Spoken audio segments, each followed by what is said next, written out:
Queridas irmãs, caríssimos irmãos, companheiros do ideal espírita cristão, boa noite para todos. Que Jesus possa nos abençoar em mais um encontro e que possamos nós outros, entrelaçados pelas vibrações da fraternidade, possamos abrir os nossos corações para que a semeadura do alto encontre ressonância na terra do nosso coração. Para nós é um motivo de muita alegria estar de volta para a realização desse programa, os princípios básicos da doutrina espírita e do Evangelho. Abraçando a todos vocês, estávamos saudosos, assim iniciamos a nossa participação. E hoje nós vamos dar continuidade ao estudo do sermão profético e com o tema A Vinda do Filho do Homem. Nós reservamos para fazer as primeiras considerações, reservamos o texto da segunda carta de Paulo aos Coríntios no capítulo 3, quando ele diz assim no versículo 4: E é por Cristo que temos tal confiança em Deus. Não que sejamos capazes, por nós, de pensar alguma coisa como de nós mesmos, mas a nossa capacidade vem de Deus. Que esse movimento inicial possamos sentir a presença do Criador em nós, para que a nossa capacidade de interpretação quanto à mensagem legada por Jesus no Evangelho possa encontrar na nossa consciência aquele ponto que seja indicativo para que possamos mourejar na nossa transformação. E Paulo fala assim ainda no versículo 6: o qual nos fez também capazes de ser ministros do Novo Testamento, não da letra, mas do Espírito, porque a letra mata e o Espírito vivifica.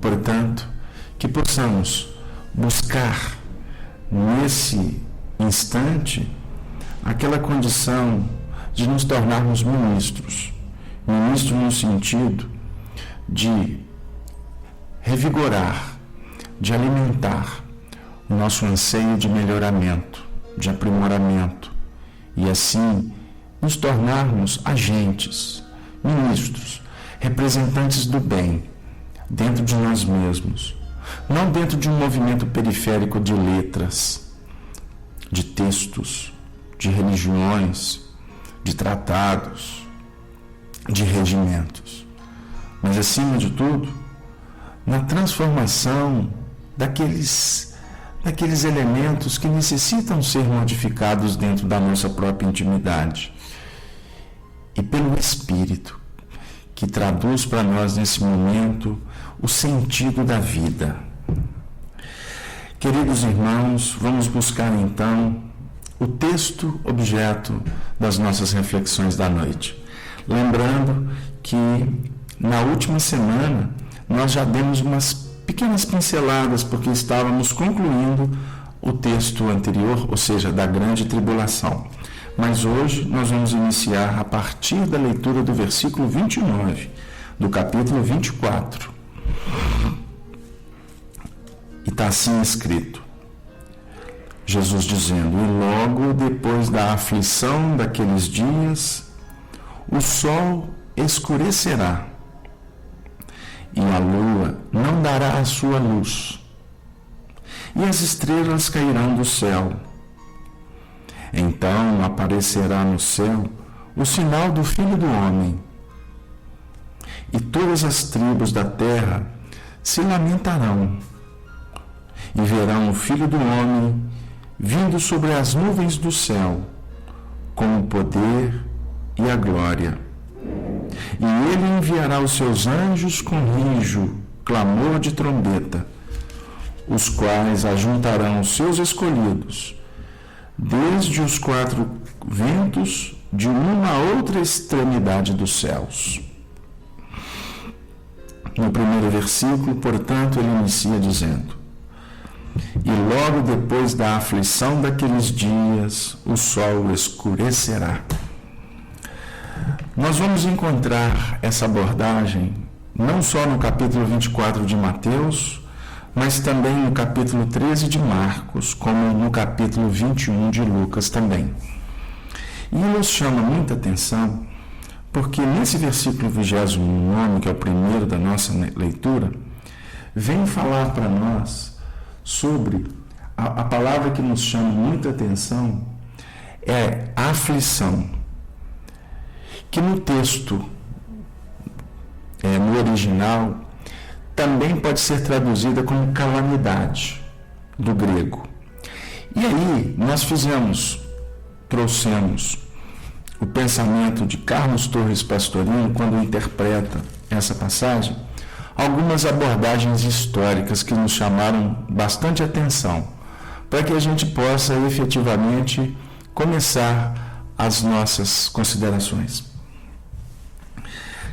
Pastorino diz assim: esse trecho, para alguns, é considerado o cataclisma cósmico, que repete os profetas antigos. Profetizando contra a Babilônia e prevendo-lhe a queda, Isaías escreveu: pois as estrelas do céu e as suas constelações não darão sua luz, e o sol se escurecerá ao nascer, e a lua não resplandecerá com a sua luz. O mesmo profeta disse assim contra Édom: todo o exército do céu se dissolverá, e os céus se enrolarão como num livro. Ezequiel, falando sobre a queda do Egito, diz: quando eu te extinguir, cobrirei os céus e farei enegrecer suas estrelas. Encobrirei o sol como uma nuvem e a lua não dará mais luz. Sobre Yahvé, fala o profeta Joel: o dia de Yahvé, dia de trevas e escuridão, dia de nuvens e negrume. A terra se abala diante deles, e os céus tremem. O sol e a lua escurecem, e as estrelas retiram seu esplendor. Muito interessante, porque na abordagem de Lucas, ele se limita a dizer que haverá sinais no sol, na lua e nas estrelas. Mas não esclarece que sinais são estes. Alguns afirmam que são imagens apocalípticas e não predições técnicas. Muito interessante, porque Lucas exalta bastante a questão da angústia dos povos, perplexidade, né?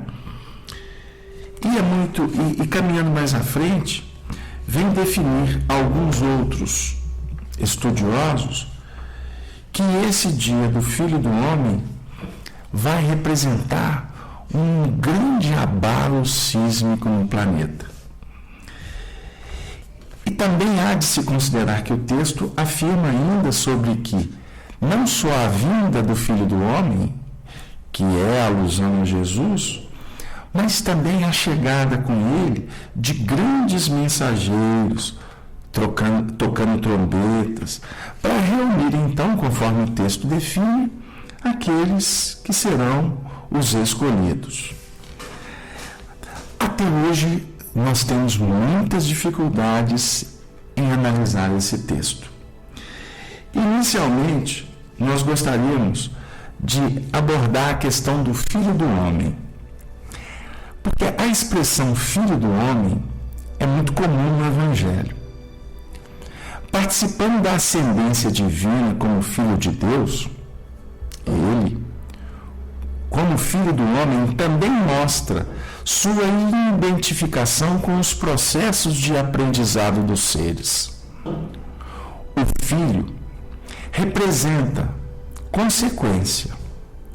O Filho do Homem é, portanto, o produto da evolução humana, o super-homem, o homem por excelência, que, amadurecendo seus potenciais, penetra nas linhas de assimilação das revelações espirituais. Portanto, a expressão Filho do Homem, ela traz, num primeiro momento, a própria chegada de Jesus entre nós. Mas numa análise de mais profundidade, ela nos remete a reflexões muito importantes que nós vamos convidá-los para aguardar, para que a gente possa continuar desenvolvendo a análise do texto. Nós reservamos para vocês uma análise de Pastorino, que está efetivamente no volume 7º do livro Sabedoria do Evangelho. Observemos a interpretação de Pastorino sobre esse texto. Verificamos que a interpretação iniciada no capítulo anterior, que foi objeto de estudo nosso, pode prosseguir sem a menor dúvida. A chegada do Filho do Homem é o grande encontro, a sublime união mística, o nascimento do Cristo interno, fazendo que cada um se torne o homem novo. Após a calamidade daqueles dias, entre aspas, vamos prestar atenção, após todo o descontrole intelectual, emocional e físico que precede o alcance da meta aspirada, o Sol e a Lua não darão mais sua luz. Isto é, todos os valores humanos, filosóficos, científicos, religiosos, empalidecerão diante da nova luz que surge. As estrelas cairão, porque tudo aquilo que nos parecia brilhar, como as estrelas nas trevas de nossa ignorância, cairá pelo desvanecimento de novas ilusões, dantes alimentadas com todo carinho e apego. É o momento em que nós estamos vivendo. Um instante de muitas aflições, calamidades.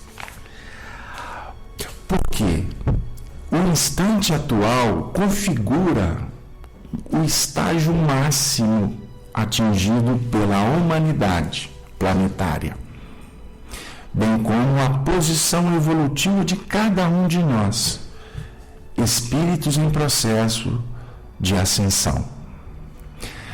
Quando analisamos a lei do progresso, nós temos recursos, elementos que estão batendo a nossa porta, que nos auxilia, na realidade, a entender a real posição que nós ocupamos diante da vida. O amigo que diz sim ou que diz não, a adversidade ou a facilidade, o livro ou o conselho, a doença ou a saúde. Todos os elementos, circunstâncias, pessoas, tempo, espaço, está apontando para nós aquela condição que nós efetivamente ocupamos na escala espiritual.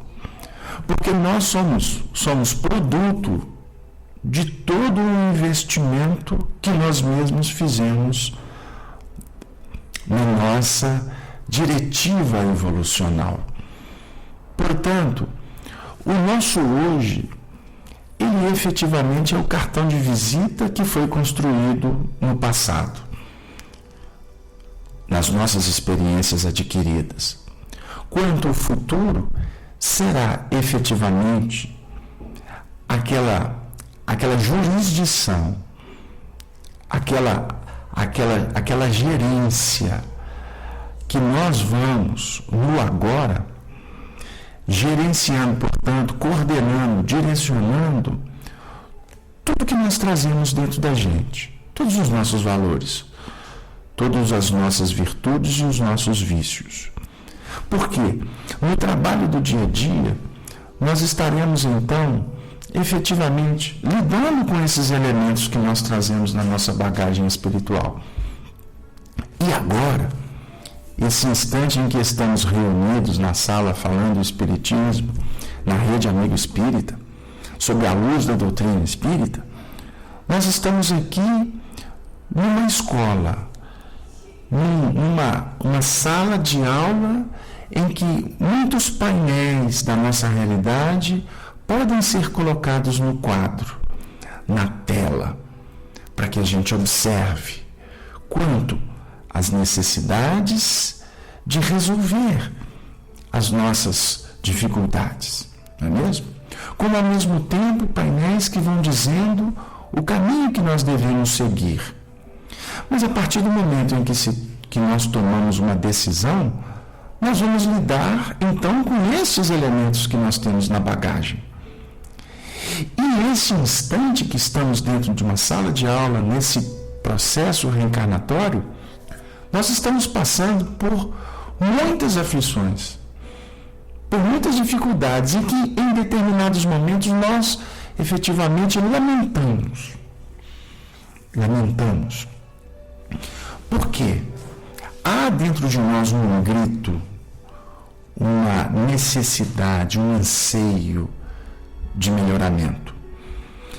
E com isso nós queremos startar, apertar o play, acionar a chave, ligar o equipamento, para que a gente possa continuar na nossa marcha. Mas ainda, nós somos ainda muito presos nas questões que são muito vigorosas com relação às nossas limitações, os nossos defeitos, as nossas paixões. Então nós estamos diante de uma possibilidade de melhoramento e ao mesmo tempo olhando pelo retrovisor do veículo, nós temos muitas imagens, muitas pendências, muitas situações emocionais, sentimentais, que nós precisamos ainda de trabalhar. Então o Filho do Homem, quando vem na sua glória, vem apontar para nós que o nascimento dele vai acontecer debaixo de muitas dores. E aqui nós poderíamos fazer uma alusão à dor do parto. A mãe, quando tem a notícia que está esperando um fruto bendito, ela se enebria, se sensibiliza, começa a arquitetar planos, não é mesmo? Começa a preparar, aí junto com aqueles que estão próximos, quando os tem na terra, porque se não os tem na terra, tem nos céus, no espaço, os espíritos que nos acompanham, nós vamos lá separar o cantinho para onde o bebê vai viver, vamos separar, quem sabe, um berço, se a gente tem a condição, enfeitar o quarto, e vamos ter uma expectativa muito intensa com relação a esse nascimento, não é mesmo? Porque os nossos ideais estão começando a ser percebidos, eles estão começando a se materializar. Nós queremos mudar, queremos implementar novos hábitos, e nesse primeiro movimento do planejamento tudo é festa. Mas vai aproximando um instante, a dor se torna muito pungente. A dor dilacera. A dor vai trazer experiências muito intensas que vão ficar guardadas dentro da nossa intimidade. E é um momento exatamente em que o Filho do Homem está chegando. e que os valores vão ser modificados. Porque depois, queridos amigos, depois da fertilização, o processo da gestação, ele, quando cuidado, tratado, observado, acompanhado, ele tem tudo para trazer uma frutificação que nós esperamos. Mas até chegar ao momento dos primeiros vagidos, no momento em que a criança desperta, muitas lutas devem ser implementadas, não é mesmo? Mas como o próprio Jesus, o nosso Senhor e Mestre, define no Evangelho, mas depois que passa a dor do parto, ela é esquecida, ela fica pelo caminho, porque o nosso foco passa a ser aquele filho que efetivamente nasceu e que agora precisa de outros tipos de cuidado. Agora é o momento da gente trabalhar com ele para que haja o crescimento, o estabelecimento, não é mesmo? A adaptação nos planos da vida, até que ele se torne um homem, o futuro. E qual pai que não idealiza o filho ou a vida do filho, não é mesmo? Então, Jesus efetivamente está falando de um momento de aflição, de tormentos, porque é um dia muito significativo na nossa história evolutiva. Aí alguém pode perguntar assim, mas Carlos Alberto, muitas aflições nós já passamos, muitos filhos já nasceram, muitas experiências já foram vividas. E é isso mesmo. A gente pode perceber aqui que o simbolismo da fertilização e do nascimento se dá de uma forma, numa escala imensurável dentro da nossa trajetória espiritual. Mas o que nós estamos referindo como o momento mais importante, que é o do agora, porque ele se conjuga não só numa necessidade nossa de permitir que o filho, o homem novo nasça, mas está participando desse contexto todos aqueles que habitam o nosso planeta, porque esse dia, ele representa ciclo, e nós temos os nossos ciclos. Dentro de uma encarnação nós temos vários ciclos. Na nossa trajetória espiritual, muitos ciclos que até hoje se intercambiam. E eu quero dizer o seguinte, que muitas experiências que nós estamos vivendo agora, elas têm vinculações com experiências que a gente viveu, por exemplo, há 600 anos atrás, há 2000 anos atrás, e que nós estamos tendo a oportunidade de estar reajustando isso agora, não é mesmo? Como o que nós estamos fazendo hoje vai ser o piso, a base para experiências que a gente vai viver daqui a 1000 anos. Esse é o grande projeto eterno da busca do crescimento e da redenção. Mas o instante atual, ele também define um nascimento não só de um homem novo como indivíduo, mas de uma sociedade nova, de uma humanidade nova.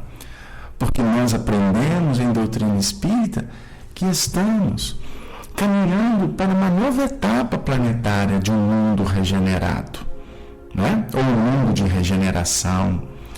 Nós estamos vivendo ainda, vamos dizer aqui, aquelas etapas derradeiras dos tempos de expiação e prova, que obviamente essas mudanças cíclicas, elas não acontecem em espaço de tempo pequeno. Porque para vocês terem uma ideia, nós estamos dentro de uma faixa temporal quanto à etapa evolutiva planetária, que ela pode estar consignada aí dentro de um território aí que pode margear aí 30 mil anos, né? Então, 30 mil anos de um grande ciclo que tem nessa trajetória pequenos outros ciclos, microciclos de evolução, mas os acontecimentos que envolvem a coletividade, eles representam mudanças de estágios muito importantes, né? Enfim, então, o planeta inteiro está passando por isso. E o processo de mudança, ele se dá de uma forma natural, como de uma forma gradativa, como também, vez por outras, acontecem manifestações, alterações que envolvem um número maior de pessoas, de comunidades, exatamente para dar aquele, vamos dizer assim, aquele movimento maior no processo evolutivo. Não que em nível último a gente consiga dar saltos, porque são etapas que vão sendo vencidas gradativamente. Mas em determinados períodos, a providência divina nos auxilia como que fosse um sopro alentador, uma nota de inspiração para que a gente saia daquela mesmice e entre em determinados caminhos que vão ser mais producentes, que vão ser mais, vamos dizer assim, que vão ser mais eficientes, não é mesmo? E aí nós, por exemplo, separamos, para que a gente possa refletir, a questão 783 do Livro dos Espíritos, quando Kardec diz assim: o aperfeiçoamento da humanidade segue sempre uma marcha progressiva e lenta. Aí os Espíritos dizem assim: há o progresso regular e lento que resulta da força das coisas. Quando, porém, um povo não progride tão depressa quanto deveria, Deus o sujeita, de tempos em tempos, a um abalo físico ou moral que o transforma. Continuando, o homem não pode manter-se perpetuamente na ignorância, porque deve atingir o objetivo que a providência lhe assinalou. Ele se esclarece pela força das coisas. As revoluções morais, como as revoluções sociais, se infiltram nas ideias pouco a pouco. Dormitam durante séculos e depois irrompem subitamente, fazendo desabar o carcomido edifício do passado, que deixou de se harmonizar com as necessidades novas e com as novas aspirações. Então aqui a gente observa com muita clareza como que acontece com o nosso processo evolutivo quanto indivíduo e quanto comunidades. E como a misericórdia da providência divina tem nos auxiliado tempos em tempos para que a gente possa despertar para o nascimento desse novo homem novo. Eu gostaria de acompanhar aqui um pouco o chat, quando tem uma pergunta que está sendo endereçada pelo nosso companheiro Juarez. Querido irmão, um grande abraço, um saudoso, amplexo, carinhoso para você, esse nordestino aí tão presente nos nossos corações. Ele está dizendo assim: quando é falado que os anjos virão e tocando trombeta, ajuntarão os eleitos, tem alguma coisa a ver com a mediunidade? Meu querido irmão, você nos faz refletir junto com Carlos Torres Pastorino. Vou trazer o pensamento do professor. Lucas, na análise do texto mais técnico, anuncia que todos os astros que iluminavam nossa personalidade terrena emitirão sinais. Não os cita como propriamente apagados, mas como reveladores de semeia os sinais, que serão compreendidos por aqueles que iniciaram a senda e que percebem os verdadeiros valores intrínsecos, permanentes, ao invés de suas aparências enganadoras e externas. O povo, células, órgãos, veículos interiores das sensações e emoções, ficará angustiado e poderá ocorrer ao corpo a terra habitada pelo Espírito, já que o Espírito, as forças do céu, estará nessa hora oscilante, em equilíbrio instável, até conseguir a superação total e o poder equilibrar-se num plano mais alto. Nesse momento, Juarez, surgirá, vindo das vibrações superiores, sobre uma nuvem, é o simbolismo, o Filho do Homem, o Cristo, a grande força vibratória e a aparência majestosa. Com ele chegarão grandes seres espirituais, mensageiros celestes, servidores do Cristo, que estarão prontos a ajudar e acompanhar o novo amigo nas esferas mais elevadas. Observem que análise profunda.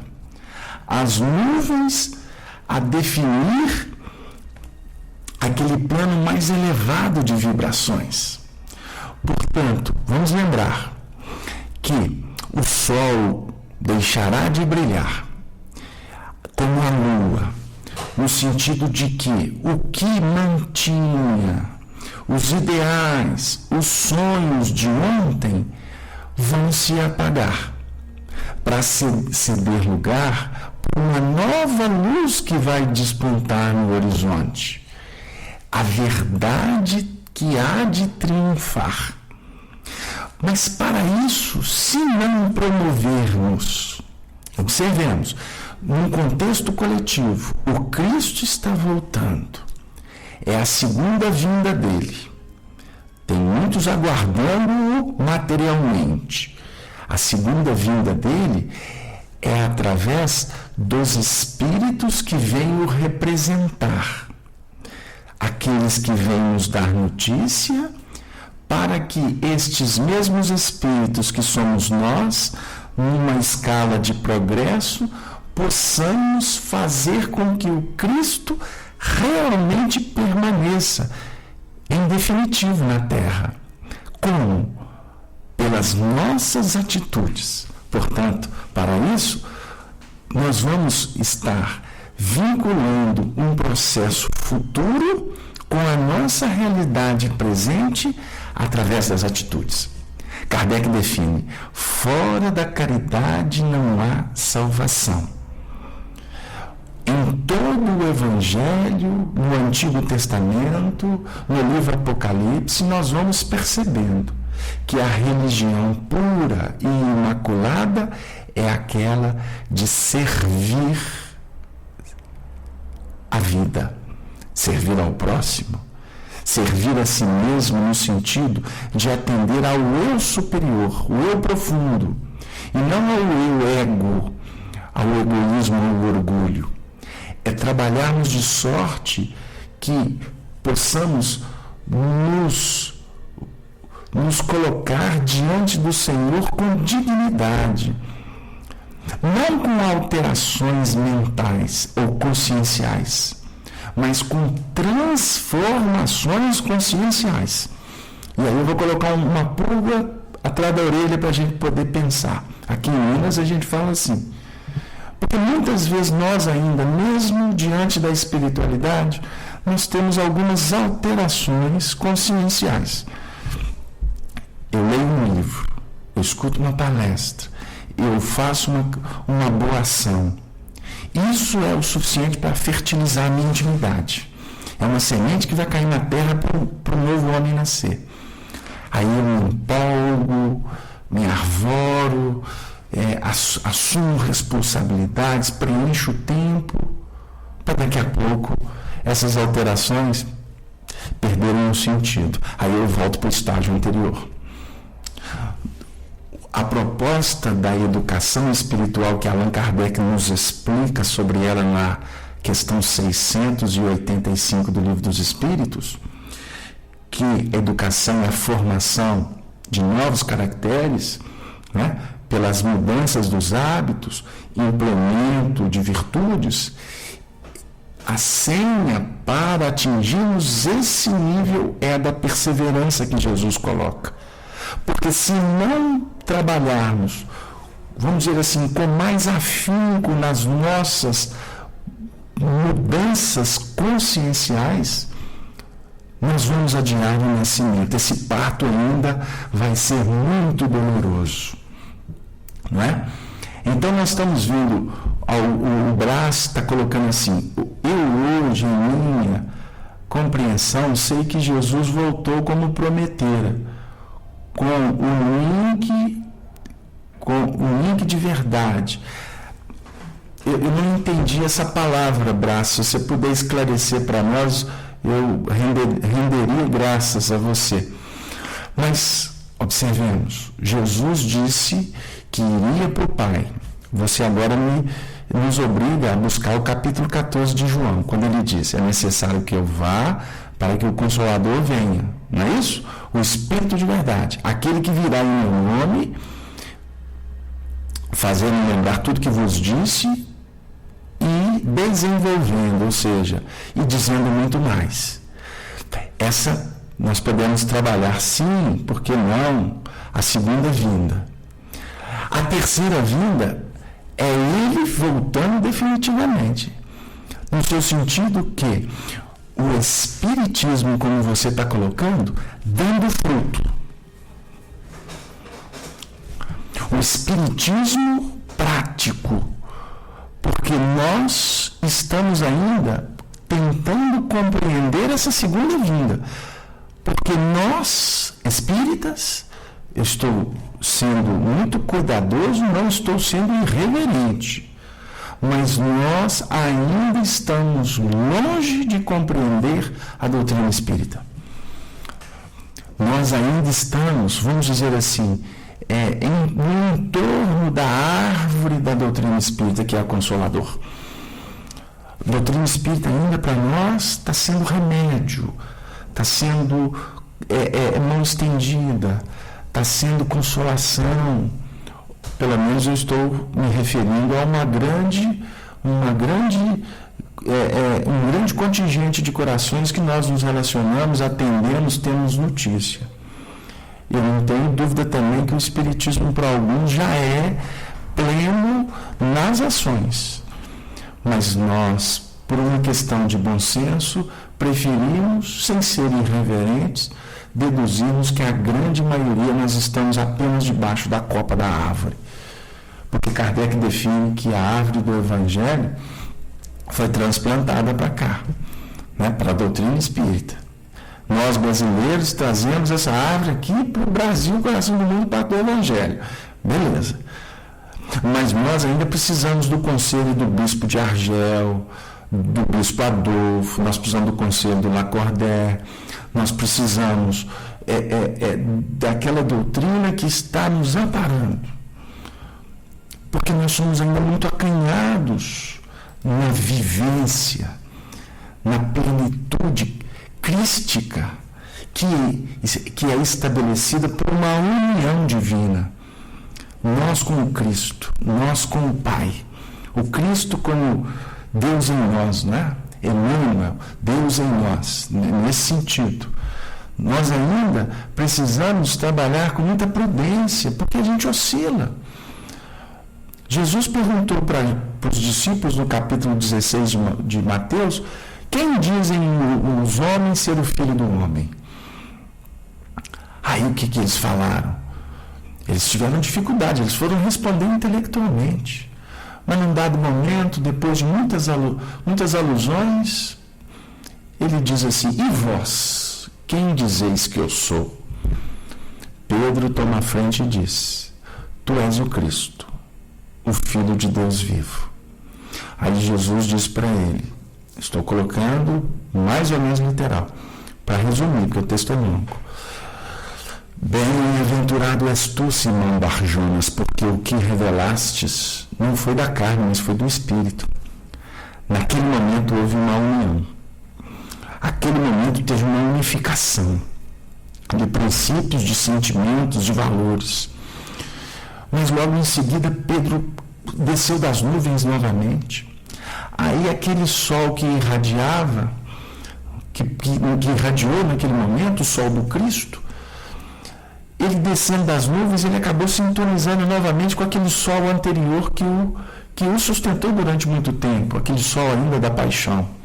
Porque quando Jesus vai falar sobre as dificuldades, o testemunho, o Calvário, o nascimento de uma nova era, Simão Pedro diz para ele: Senhor, nós não vamos permitir que tu sofras. Nós não vamos permitir o holocausto. Aí o que Jesus diz para ele? Para trás de mim, Satanás.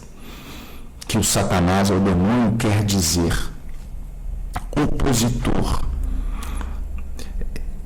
É o outro lado da moeda. Não é espírito inferior, como alguns querem. Sai para lá, Satanás. Jesus jamais trabalharia assim, porque a luz vem para as trevas. E tem muitos de nós espíritos que estão querendo exorcizar os obsessores. O Arnaldo está dizendo: em minha pergunta, creio que podemos entender esse retorno com o corpo físico, como pensa a maioria dos cristãos? Arnaldo, se Jesus voltasse em corpo físico, ele estaria rasgando a lei de evolução. Porque ele já veio e ensinou. E ele mesmo disse para os discípulos, no mesmo capítulo 14 que nós estamos nos referindo, sobre o Consolador, ele inicia o capítulo no primeiro versículo dizendo: Arnaldo, não se turbe o vosso coração, credes em Deus, credes também em mim. Na casa de meu pai há muitas moradas, se não fosse assim eu vou-lhe teria dito, vou preparar-vos lugar. Preparar-vos lugar, não é um lugar, preparar-vos lugar. E depois voltarei para vós, porque estarei convosco até o fim, não vos deixarei órfãos. É o final do capítulo. Eu fiz uma ponte do primeiro versículo ao 36º, ou 7º. Eu volto para estar com vocês, mas eu não posso estar em corpo. O corpo que ele oferece, Arnaldo, é o corpo doutrinário. É o corpo que Paulo se refere na sua carta aos Coríntios, não é mesmo? O corpo do Cristo. E ele ainda fala que nós somos os membros. O Cristo é a cabeça. Ele está falando do corpo doutrinário, é a verdade. Que precisa de cabeça, tronco e membro. Não é mesmo? Ele, o Cristo, sintetiza o corpo doutrinário que a humanidade recebeu através da consubstanciação da Bíblia, do Antigo Testamento. Ele, quando veio aqui, ele não veio dizer nada diferente do que está escrito no Antigo Testamento. Ele veio, não vim destruir a lei, eu vim dar-lhe cumprimento. Como a doutrina espírita não veio também derrogar a lei mosaica. Mosaica no sentido do Deuteronômio, meus queridos amigos, e dos profetas. A doutrina espírita veio desenvolver. Aí Allan Kardec fala que é desenvolver o cristianismo, ou resgatar o cristianismo primitivo. Por quê? A síntese é uma. É a lei de unidade. E que precisa da dualidade para ser desenvolvida. Forças antagônicas, mas que se sustentam. É o trabalho do dia e da noite, do homem e da mulher. Não é mesmo? É o dual. É o agir e o receber, oferecer e recolher, semeadura, colheita. Então, é muito importante que a gente possa refletir nesses instantes. Por quê? Os mensageiros que o Juarez, de uma forma brilhante, carinhosa e eficiente, né, Juarez? Ele nem se encontra na sala mais, que pena. O Juarez falou sobre os mensageiros, e chegou o momento de trabalhar com eles, porque os mensageiros emitirão notas específicas na tônica vibratória conhecida. E os escolhidos, isto é, os demais iniciados e os adeptos, acorrerão dos 4 pontos cardeais de todos os planos celestiais. Os mensageiros vão estar em nome do Cristo, é o Espírito de verdade. Observem bem, emitindo notícias vibratórias, conselhos específicos para cada um de nós, queridos amigos, de acordo com a nossa possibilidade de entendimento, de assimilação. E quando eles lançarem e nós abrirmos as antenas psíquicas para receber automaticamente haverá então aí o quê? Agir, saindo de nós mesmos para ir ao encontro divino, é exatamente o processo da frutificação que define a chegada do novo homem. O Jesus místico e o mito criado pela humanidade.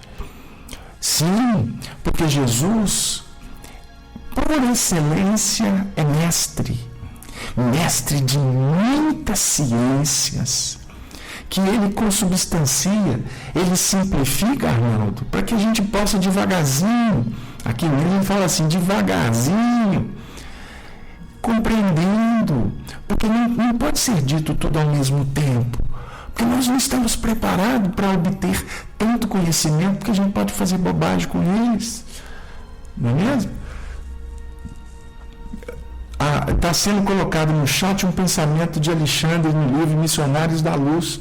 Muito obrigado, minha irmã, que está colocando assim, que muitos recebem o chamado e poucos estão preparados para compreendê-lo. Sabe, querida irmã, você está colocando para nós um pensamento de Alexandre que expressa a misericórdia do Senhor. Por isso que Jesus, no capítulo 11 do Evangelho de Mateus, no versículo 28, define assim: vinde a mim todos vós. O chamamento é um só. Agora, nós vamos respondendo, portanto, de acordo com o nosso esforço, com a nossa boa vontade. A partir do momento que a gente começa a compreender as forças, os antagonismos, as vibrações. Por que terá sido dada essa lição de forma tão material que durante 2000 anos sua interpretação permaneceu oculta sob o véu da letra, sendo sempre compreendida, mesmo pelos que dizem que devemos olhar o espírito que vivifica e não a letra que mata, como profecias de eventos físicos terrenos e do fim do mundo? É uma pergunta. E a resposta: cremos que, se guardada não for a verdade em um cofre tão seguro, poderia ter sido torcida através das eras. Além disso, esses assuntos não deviam ser divulgados para a massa ignorante, que só acredita e só se aferra ao que vê. Meus amigos, que frase é essa do nosso querido Pastorino? Ele está dizendo que a massa acredita e se apega só ao que vê. Por isso que os religiosos ainda aguardam a vinda de Jesus em corpo. Porque se não for em corpo, não se assimila. Porque estamos ignorantes quanto às leis. Reconheçamos a sabedoria e a arte de quem tão bem soube velar doutrinas tão sublimes em frases simples e de sentido tão físico que não levantou suspeitas de ninguém, e isso durante milênios. Os espíritos, em nome do Senhor, trabalham com cuidado, preservando. Vocês já imaginaram se os arqueólogos, em todos os povos antigos que fazem trabalhos maravilhosos, descobrissem todos os tesouros de uma vez só? A ciência da arqueologia perderia o seu sentido. E nós estamos aqui para procurar nos escombros da nossa intimidade aqueles conteúdos que venham nos auxiliar, porque eles já foram depositados na nossa intimidade, como a semente do trigo que foi espalhada ao longo do Egito e que estão guardadas com muito carinho para poderem, no tempo certo, únicas, cada semente no seu lugarzinho, mas com valores transcendentes, elas poderem vir à luz para revelar o que os Espíritos trouxeram das esferas resplandecentes. Porque o que nos encanta são os sóis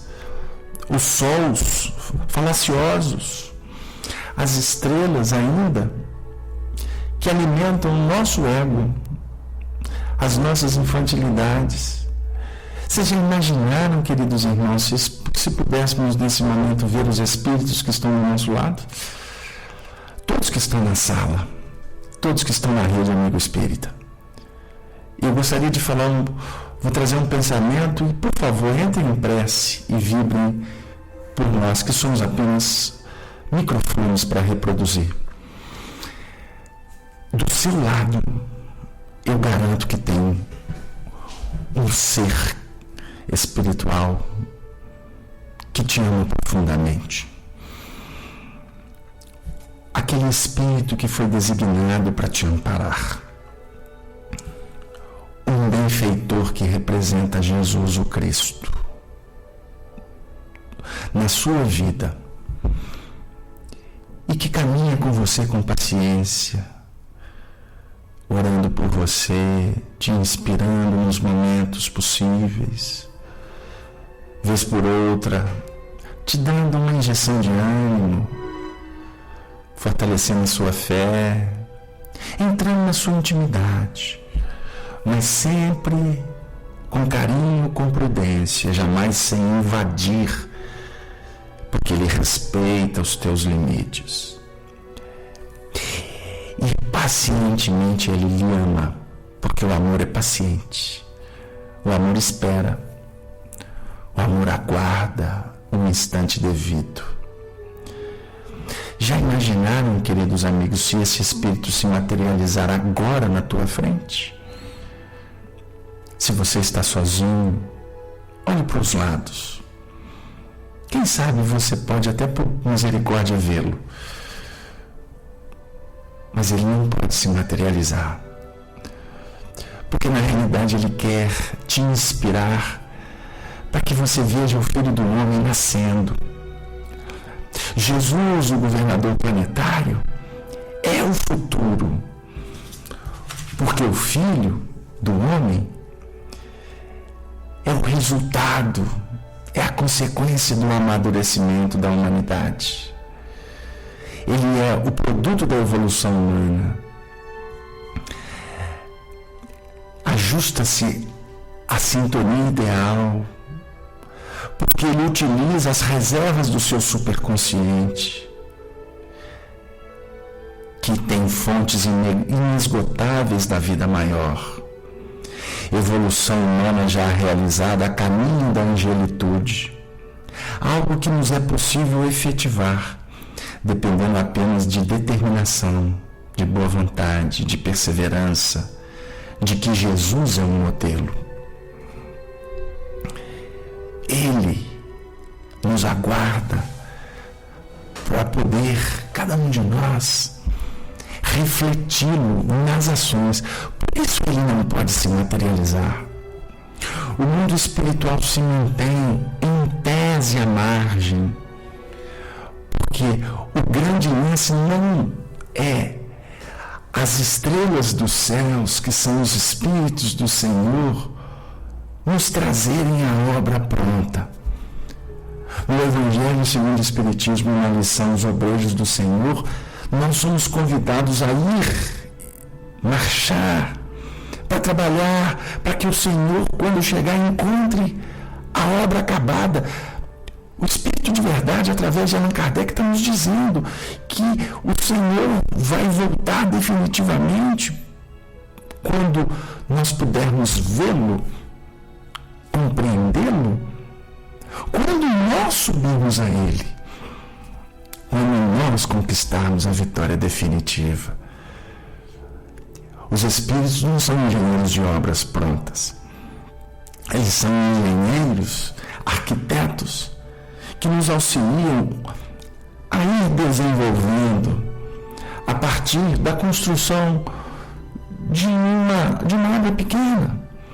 Eles vão como que amorfoseando o nosso coração, argamassando as nossas possibilidades, mas num trabalho conjunto, coletivo. Porque trabalho personalista, trabalho individualista é apenas de egoísta. Nós ainda estamos numa fase de eu quero, eu posso, e na realidade nós temos que chegar naquela condição de nós queremos, nós podemos, porque nós estamos tentando entrar num colégio apostólico de servidores que já se graduaram, mas nós queremos entrar nesse colégio porque tem outros alunos que estão num patamar parecido que o nosso. E como existem outros corações que estão na retaguarda precisando do nosso exemplo, do nosso estímulo, da nossa participação, da nossa determinação. Ah, meus irmãos, caríssimas irmãs, companheiras, falar do Evangelho, como dizia Chico Xavier, falar do Espírito Papa Eterno. E graças a Deus, eu tenho para mim que nesta noite o Espírito vivificou, porque a letra não matou, porque o que está nos matando agora é aquela aflição de querer conquistar a evolução de uma hora para outra.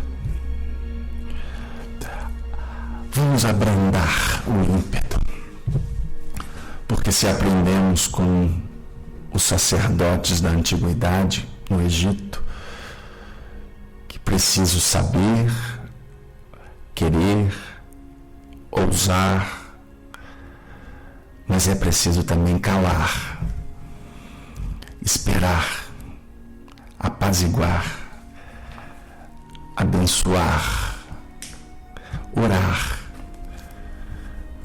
meditar, para que o Senhor fale dentro do nosso coração. E nós, nesse momento que antecede a interrupção do nosso trabalho, sentindo a presença dessas almas que nos sustentam e que nos inspiram, como prece de louvor e de agradecimento,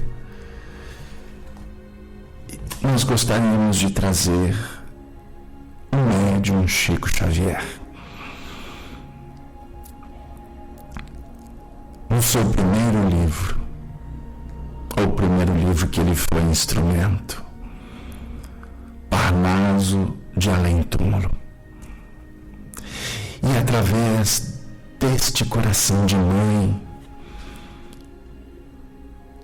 que se doou durante tantas décadas para que nós pudéssemos nos aproximar um pouco mais de Allan Kardec, para viver Jesus, o médium de Minas Gerais, o médium do Brasil, coração do mundo e pátria do Evangelho, o médium de todos os povos, porque ele representa o trabalho mediúnico de tantos milhares de médiuns que operam agora, e por isso ele vai para o mundo espiritual para se apagar. Através dessa sensibilidade tão importante para o nosso crescimento, Alta de Souza diz assim: o Senhor vem, e eis que ele chega sempre de mansinho, haja sol, faça frio ou tempestade, veste o manto do amor e da verdade e percorre o silêncio do caminho.